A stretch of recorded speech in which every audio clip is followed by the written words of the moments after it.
So I'm going to make up a couple videos of shortening two midsections. This is my HPDI midsection, and then I'm going to shorten the V4 midsection as well, which you can see there. I've done a couple of these now. These will be number 4, number 5, I think. A couple 2-strokes, and I've shortened the SHO as well. Okay, like I mentioned a little bit earlier, I'm putting a short 3.3 liter HPDI on the E21. So this is me beginning to work out the exhaust snout for the shorty. It's already been chopped, welded back together. 6-inch chop from factory, so it's going to be about the same as like a 14-inch Mercury, approximately. It'll have to get decked top and bottom because they pull like crazy when you weld them. And then over here is the pile O boat parts. Midsection gear case for the Viper motor. We've got 2 V4 blocks,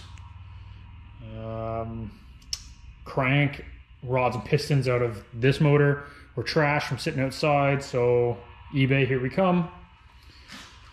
Let's see, there's a broken or blown HPDI 225, and then in these buckets is the guts from that block, which is a 300 HPDI. Gear cases over there, cans, some random parts. We'll get it cleaned up here shortly. I'm gonna build off of the 300 block, I believe. So we'll start porting here hopefully in the next week or two. I'm gonna do both blocks at the same time. But in the meantime, I'm gonna get this midsection underway. Okay, so this will be multiple videos as I build these two midsections. Just the way I took the videos in the sequencing. We're starting this one partway through. The next video with the V4, you'll see a little bit more of the process of chopping the midsection up in the fixturing that I built to do this. I'm not trying to get YouTube famous on videos here. Just trying to have a little bit of fun while I do it. Hopefully inspire a few other people to go down a DIY road with their boats. There doesn't seem to be as big of a DIY community with the boats as there is compared to cars, and especially off-road trucks and stuff like that. Okay, well, it's still stinking hot. Threw a quick bead on it. Not my nicest work. I'd kind of gotten a little excited with the bandsaw when I cut some notches so that I could make this bend. Whatever, it'll all get cleaned up. So what I did was I took my 3 pieces, made them out of cardboard first, beat the crap out of this one with a rubber mallet and some scrap aluminum to get kind of a rough shape. Tacked it on, welded it. I'm going to take it off now, weld the inside, probably hammer on it a little bit more, clean it up. I'll drill a hole straight out the back, and we'll end up putting a bottom in here because I want to be able to block this off, like bolt a plate in and go back to quiet mode. So at this point, I've got the 3 pieces welded together on the outside. I'm just going to cut it off, cut my tack welds, take it back apart, and get ready to weld the inside.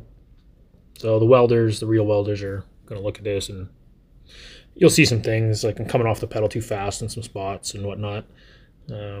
I know better on this piece. I'm not too worried about it, really. I'm grinding all the welds off. It's getting body filled. It's welded inside and out, and it's basically a superficial part anyways. And then here, we're just welding a piece of scrap aluminum across the bottom, just try to get it to hold its shape a little bit better while I weld the inside. Because you know, we're putting a lot of heat, adding a lot of aluminum to it. Is it necessary structurally? I would argue no, but makes me feel better about it, especially when I'm going to grind a bunch of the welds off on the outside. I'm not using any crazy expensive tools for this. You'll see later, like I cut the midsections with either a circular saw or a cutoff wheel. My welder, it's a Prime Weld. It's a Chinese machine. They're excellent. They get excellent reviews for what they are. Maybe $1,000 US. I've made some upgrades. Like that's a water-cooled torch that I've added after. I'm just running an Amazon water cooler.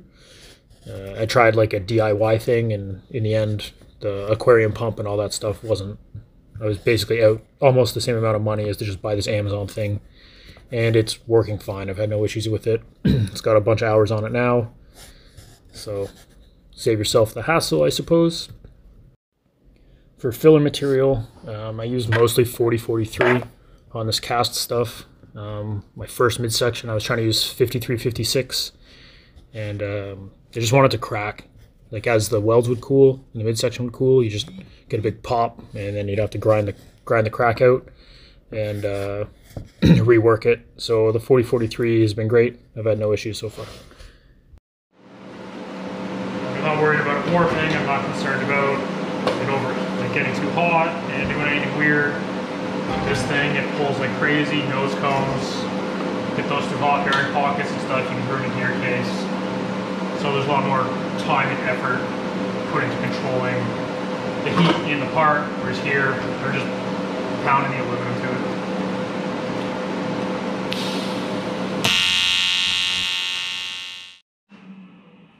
All right, like I was saying, we're going to cork this up. So I'm going to put a plate in here, and we're going to leave the end open, maybe a little bit up the sides.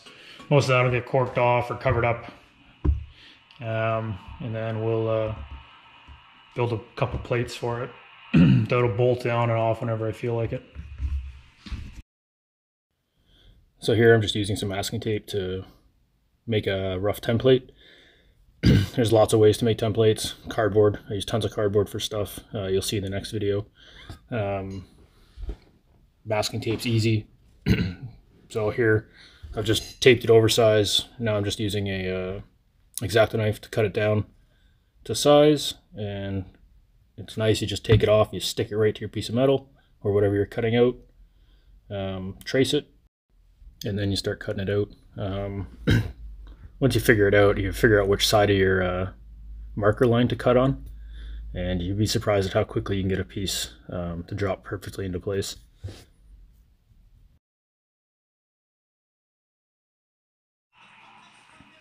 So I'm just going to cut this out. I use a skill saw for a lot of the aluminum stuff. And then I've got a Milwaukee Portaband that I stick in the vise and use that. It just has an EAB metal blade on it, like $70 or something. If you can do a bunch of metal, it's great. I mean, I've cut 3/16 steel with it. Otherwise, like a high tooth count wood blade rips through aluminum just fine.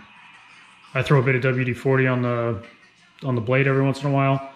Keeps this blade from gumming up as much. Wear eyes and ears. So like I mentioned before, I've used a bunch of different saw blades to cut aluminum and steel. This is a high tooth count metal specific blade from EAB. As it gets a bit dull, it kind of gums up with aluminum. The WD-40 really seems to help that. Like I said, I've also cut a bunch of steel with it, no issues. I mean, for guys that like CAD, you can obviously do send, cut, send, or something similar. In terms of trying to get some of these things done, I mean, your budget and your imagination are obviously your limiting factors. So if you're poor, you better be imaginative. If you're rich, well, just buy the tools, who cares? Okay, so when I left off, I was working on a template like this to fill this whole gap in, and then I was going to cut out an opening. Well, change of plans didn't like that. So this is what we're doing. Closed it in here and here, added this tab on the end. I'm gonna add a few just aluminum riv nuts, 1, 2, 3. Then I can build a plate that I can slide on, bolt down, and I can cork this thing back up in the event I don't want to be the loudest person on the lake. So this hole works out to be, this opening is what, about 2.5 by approximately 3.5, which gives me an area of 8.75 inches. So I have a 3-inch and a 3 3/8 inch hole saw. If I've done my math correctly, a 3-inch hole saw gives me about 7 inches of area. 3 3/8 gives me 8.9 inches. So if I have room, I'm gonna go with the 8.9, and that way the exhaust outlet is continually getting smaller, preventing kind of that megaphone sound, trying to prevent the fart can on a Honda Civic effect. There's a difference between being loud and sounding good, and I hope this sounds good as opposed to just being loud.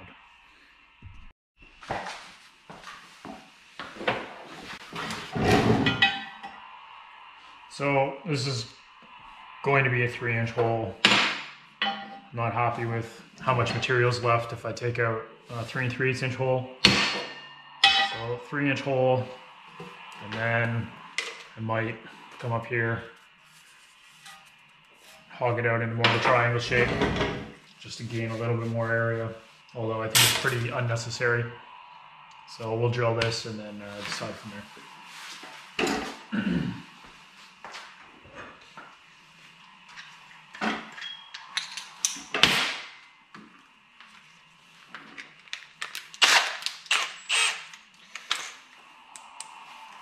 Don't know how many hole saw drill bits I've broken, so I pre-drill, then I put the hole saw back on. So speeding up this section of the video, thankfully kind of cut out what was a pretty ugly and kind of stupid looking fight as I tried to bear hug this thing and push a hole saw through it. Should have just clamped it down, come up with a different way to do it, but this worked. Okay, so I turned the last video off. You don't need to watch me bear hug a midsection and fight with a hole saw. And we just used a hole saw. You know what I mean. Anyway, you can see how thick the casting is in some spots. A little bit thinner up here. But anyway, I've decided I'm not going to try to open this up into a triangle at all. This 3-inch hole in the mid is going to be plenty. So here we are. We're just going to take a die grinder and a little flap wheel sander and just work our way around the hole that I just cut. Just sanding everything smooth, giving it a radius all the way around. A, so it looks better, and B, it's less likely to crack, I suppose, if it's smooth and radiused as opposed to having sharp and jagged edges. So once I was done sanding this, we just prepped the part for welding. Just wiped everything down with acetone and then got the exhaust nut ready to start welding back on.